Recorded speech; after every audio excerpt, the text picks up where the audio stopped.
મહેસાણા દેવભૂમિ દ્વારકામાં નારી સુરક્ષાના નામે ધજાગરા। દેવભૂમિ દ્વારકામાં કલંકિત ઘટના પ્રકાશિત થતાં સમગ્ર પંથકમાં બદનામીના દાગ લાગ્યા। ઓખા મંદિરના મીઠાપુર તાબેના સૂરજ કંટાળી વિસ્તારમાં રહેતા વીરબાઈ રવાબા માણેક અને ચંપાબેન ગુમાબા જામા નામના બે મહિલાઓએ કોઈ અંગત બાબતે લાકડી તથા ધોકા વડે ફરિયાદના ઉપર ધ્યાનથી મારી નાખવાની ધમકી તથા વિડીયો બનાવીને 10 લાખ રૂપિયા તને મારી નાખવાના આપેલ છે તેવું કહીને વિડીયો પણ બનાવવામાં આવ્યો હોય તેવા આક્ષેપો કરવામાં આવ્યા છે તથા દેવભૂમિ દ્વારકા પોલીસ દ્વારા મહિલાને મૃત જાહેર કરી કેસને રફાદફા કરવાની કોશિશના આક્ષેપો કરવામાં આવ્યા। દેવભૂમિ દ્વારકામાંથી જીવન જોખમના કારણે જીવ બચાવવા હિજ્જત કરવાની ફરજ પડી પોતાના પરિવાર સાથે મહેસાણા આવી શરણાગતિ સ્વીકારી। ફરિયાદીના માંગ એટલી છે કે કોર્ટમાં ચાલી રહેલો કેસ ઝડપથી ચાલે તથા ખૂટતા પુરાવા તથા સાચી માહિતીથી તપાસ કરવામાં આવે અને ન્યાયની માગણી કરી। જો ન્યાયની માગણી ન સંતોષાય તો આત્મવિલોપની પણ ચીમકી ઉચ્ચારી મહેસાણા ખાતે પ્રેસ મીડિયામાં કરી રજૂઆત।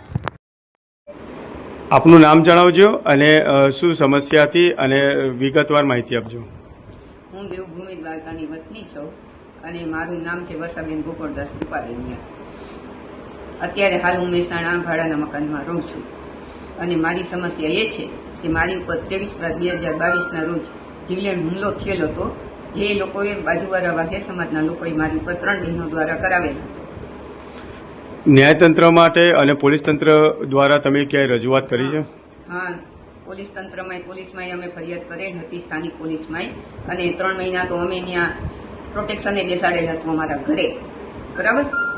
અને કોર્ટમાં કેસ ચાલુ છે 2 વર્ષ થયા, પણ ત્યાં કામ લંબાવવામાં આવે છે। સાચી હકીકત કોઈ કોર્ટને જાણ જ નથી કરી।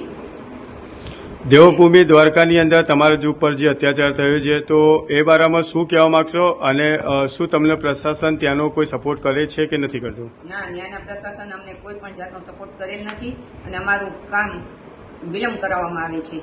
સરકારી ઓફિસોમાં અમે જે ફરિયાદો દીધી છે, અરજી દીધી છે, કામને પેન્ડિંગ કરવામાં આવે છે અને અમને ધક્કા ખવડાવવામાં આવે છે, હેરાનગતિ કરવામાં આવે છે અને સરકારી ઓફિસમાં અમે જઈએ છીએ તો અમને આમાં ધમકાવવામાં આવે છે જે કે જાણે ગુનો અમે કર્યો હોય એવી રીતે। અને જો ત્યારના પોલીસ ખાતાએ, સ્થાનિક પોલીસ ખાતાએ જ્યાં બનાવ બન્યો ત્યાં એ લોકોની તાત્કાલિક ધરપકડ કરીને જો આ મામલો સુલઝાયો હોત ને તો અત્યારે ત્યારનો સુલઝી ગયો હોત, પણ એ લોકો એને બચાવવાની હજી એ કોશિશ કરે છે। કોર્ટને કોઈ સાચી વાતની જાણ જ નથી જવા દેતા, નથી અમારી જીભાની લેવાતી અને નથી અમે કોઈ અરજી કરીએ છીએ એ અરજીનો કોઈ નિકાલ નથી આવતો, પેન્ડિંગ રાખી દેવામાં આવે છે। તો હવે અમારે શું કરવાનું? અને આ લોકોની મને 15 વર્ષથી આ મકાન છોડીને જવાની ધમકીઓ મને મળતી હતી, એ મારી હદમાં એ લોકોએ અત્યારે ગેટ નાખેલ છે, જે ગેટ માટે મેં ના પાડેલ હતી ને એ માટે એ લોકોએ મારી પર દાદાગીરી કરી। અત્યારે એ જગ્યામાં ગેટે નાખી દીધેલ છે, પોતાની સીડી બનાવી દીધેલ છે અને ફ્લોરે પાકો કરી નાખેલ છે અને મકાન અત્યારે ભાડે દેવાઈ ગયું છે અને મકાન 4 થી 5 હજારનું ભાડું ખાય છે। અત્યારે આવી સરકારી જમીનો દાબીને આ લોકો પોતાની બેઠિયાવક ઊભી કરે છે અને સ્થાનિક મને 15 વર્ષથી આ મકાનને જગ્યા છોડી જવા માટે હેરાન કરવામાં આવતી હતી, પણ હું 2 મકાન થઈને જીવતી હતી। પણ 23/12ના જે હુમલો બન્યો તે પછી મારી કે મારા છોકરાઓની સલામતી નહોતી, 3 બાળકોની, એટલે અમારે ગામ છોડવું પડ્યું। એના કારણે સારું થઈને ભૈરા મકાન અત્યારે ઢાપેડા અત્યારે તો સ્થાનિક પોલીસ ખાતું જાગે, ત્યાંનું ન્યાયતંત્ર જાગે અને અમને ન્યાય દેવડાવે અને અમે અમારા મકાનમાં સુખરૂપ રહી શકીએ, કારણ કે 2 અગાસી અત્યારે કરી દીધેલ છે, અમારી કોઈ સલામતી નથી અત્યારે। તમે પ્રોપર બેટ દ્વારકાના છો, બરાબર? ત્યાંથી તમારે અહીંયા આવવું પડ્યું તો ગુજરાત સરકારની અંદર કે ગુજરાતની અંદર એવું કહેવામાં આવે છે કે નારી સુરક્ષા, નારીની જે સુરક્ષાઓની બાબતે જે મોટા વાયદા કરવામાં આવે છે, એ બાબતે શું કહેવા માંગશો સરકાર તરફ? જો એ સરકાર ખાલી વાયદા જ કરે છે, એ કાયદો કોઈ ઓખા મંડળમાં કે દેવભૂમિ દ્વારકામાં લાગુ નથી પડતો।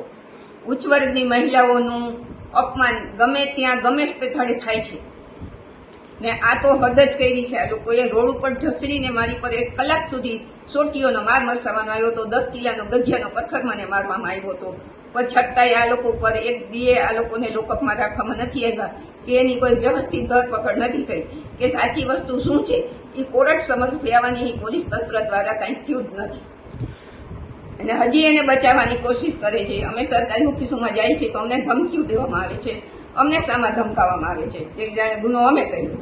તમારા ઉપર જે હુમલો જીવલેણ હુમલો કરવામાં આવ્યો હતો એમાં કોણ સામેલ હતું અને શું કઈ રીતે હુમલો કરવામાં આવ્યો?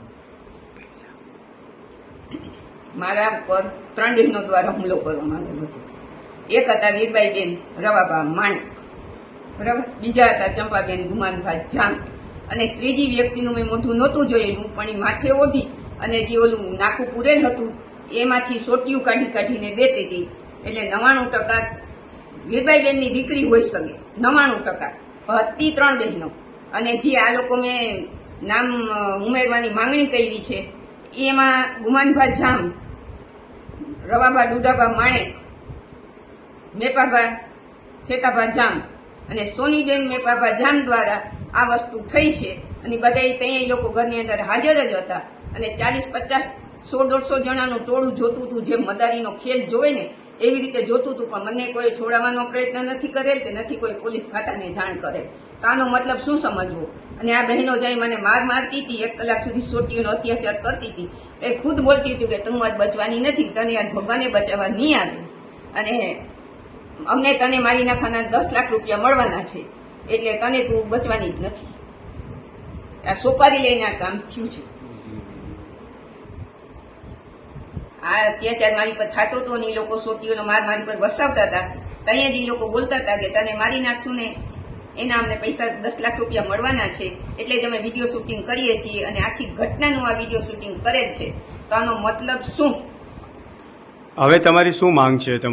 મારી માંગ એ છે કે મારે એ વાઘેર સમાજે જે મારી હદ દાયદી છે ને એમાંથી હજી બાંધકામ ને ચણતર કામ ને ગેટ ને નાખ્યા છે એ બધું કાઢી નાખવામાં આવે. અમને પૂરી પ્રોટેક્શન દેવામાં આવે, પોલીસ ખાતાનું પૂરેપૂરું પ્રોટેક્શન આપવામાં આવે કે હું મારા કુટુંબ પરિવાર સાથે નિર્ભય રીતે રહી શકું. અને 2 અગાસી જે એક કરે છે એ જુદી કરવામાં આવે, કારણ કે અગાસીમાંથી છેડીને અમને ગમે ત્યાં અમારી અગાસી સીડી ઉતરી મારી શકે એમ છે, મને મારા પરિવારને. એની નજર મારા મકાન ઉપર ને મારી માલ મિલકત ઉપર છે. સ્થાનિક એસપી અને કલેક્ટરે તમે જે રજૂઆત કરી છે તો એમના તરફથી તમને શું કેવો પ્રતિસાદ મળ્યો? એમના તરફથી પ્રતિસાદમાં અમારી પેન્ડિંગ અરજી પેન્ડિંગ રાખવામાં આવે છે અને જવાબ દેવામાં આવે છે તેવા તેવા જવાબ દેવામાં છે કે એની પર એની કઈ અસર નથી થતી.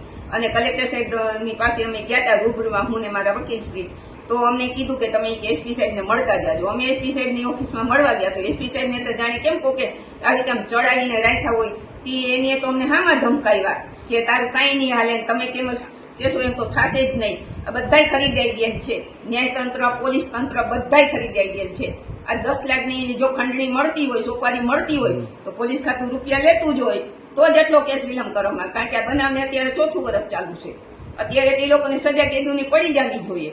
જો ઈમાનદારીથી પોલીસ ખાતાએ આ કેસ લડ્યો હોત ને, મને ન્યાય દેવડા માટે પ્રયત્ન કર્યો હોત ને, તો અત્યારે લોકો અંદર હોત. દ્વારકા ઓખા કોર્ટની અંદર મારો કેસ ચાલુ છે. એમાં એની કાર્યવાહી પ્રમાણે અમારા મકાનની પંચનામું કરવા અમે ગયેલ હતા 24/6/2025 રોજ. તો તે દિવસે અમને કોઈને લઈ જવાની મનાઈ હતી કે તમારો વકીલે ભેગો ન જોઈએ, ખાલી તમે પંચ અને તમે જોવા જોઈએ. એની જગ્યાએ અમે જેવા ગયા ને અમે મકાનનું તાળું ખોલ્યું, એવું જ ગુમાનભાઈએ પંચનામું કરવાની પણ ના પાડેલ હતી. અને પછી જે કોર્ટના માણસ દ્વારા એના વકીલને ફોન કરવામાં આવ્યો કે તારો વકીલ અહીંયા આવી રીતે કરે છે, એને સમજાવ, નકર આ કોર્ટનું જ કામ છે. તો ત્યારે ગુમાનભાઈ માંડ પંચનામું કરવા દીધું, પણ એને તો સરકારી માણસોને એમ કીધું કે અત્યારે આમાં કઈ મારામારી કે હુમલો થાય તો નામ કેનું આવે, બરાબર. અને 5-7 જણાને ફોન કરીને તકરાર કરવા માટે બોલાવી લીધા, પાઇપુન ધોકા લઈ લઈને. એમાં એક રાયધરભાઈ સુમણિયા નામનો એક માણસ હતો, વ્યક્તિ હતો, એને તો અમને ખુલ્લેઆમ ધમકી આપી કે તારી હદ તો શું તને મળે, પણ અમે તારું મકાને પડાવી દેશું. અને એ તો લોખંડના પાઇપ ને સ્ટીલના પાઇપ લઈને અમને મારવા આવી પૂછ્યો હતો. પણ તે પછી અમે ત્યાંના સ્થાનિક પોલીસ ખાતાની એકને બોલાવેલ હતો, એને ગુમાનભાઈ ધમકાવતા હતા કે તમે ક્યાં પોલીસ સ્ટેશનમાં છો, તમે શું કામે અહીંયા અત્યારે આવ્યા. અને આ બનાવની મેં આખી ફરિયાદ પણ કરેલ છે. અને તો કોર્ટના માણસ પણ એ વેચાણે ફરી ગયો કે આવું કઈ બનેલ જ નથી. આ શું છે? આ વાઘેરોને બચાવવાની જ એક આખી વ્યૂહરચના છે. આખી કોઈ પોલીસ ખાતે નામ ચડે એટલે બધા ફરી જાય. અને આ ગુમાનભાઈ ને એ લોકો ન્યાય મંદિરમાં ફરી ગયા હતા કે અમે આવું કઈ કરેલ જ નથી. જો તમે એવું કઈક નથી કર્યું તો તમે 2 વર્ષથી આ કોર્ટમાં તારીખો શું કામ એને ભરો છો? આ એક સમજવાનો વિષય છે, બરાબર. અને હવે જો અમે મીડિયામાં કેસ આપ્યો છે છતાં મને ન્યાય નહીં મળે કે કાંઈ આગળ કાર્યવાહી નહીં કરવામાં થાય આ લોકો ઉપર, મને પૂરતો બંદોબસ્ત દેવામાં નહીં આવે, તો મારી પાસે આત્મવિલોપન સિવાય બીજો કોઈ રસ્તો જ નથી. તો મહેરબાની કરીને હવે આ કેસનું એન્ડ પ્રશાસન તંત્ર જાગે અને ત્યાંનું સ્થાનિક પોલીસ તંત્ર જાગે, ન્યાય તંત્ર જાગે અને મને ન્યાય દે, અમે ત્યાં સુખરૂપ રહી શકીએ. અત્યારે અમારું મકાન ત્યાં રેઢું પડ્યું છે ને અમે અહીંયા મહેસાણામાં ભાડા ભરીએ છીએ અત્યારે. તો આ શું છે બધું? અને મોટી મોટી વાતો કરો છો નારી સુરક્ષાની, આમાં ક્યાં નારી સુરક્ષા આવી? રોડ ઉપર ઢસડીને એક મહિલા મંડળની પ્રમુખને આવી રીતે અત્યાચાર કરવો એ શું છે?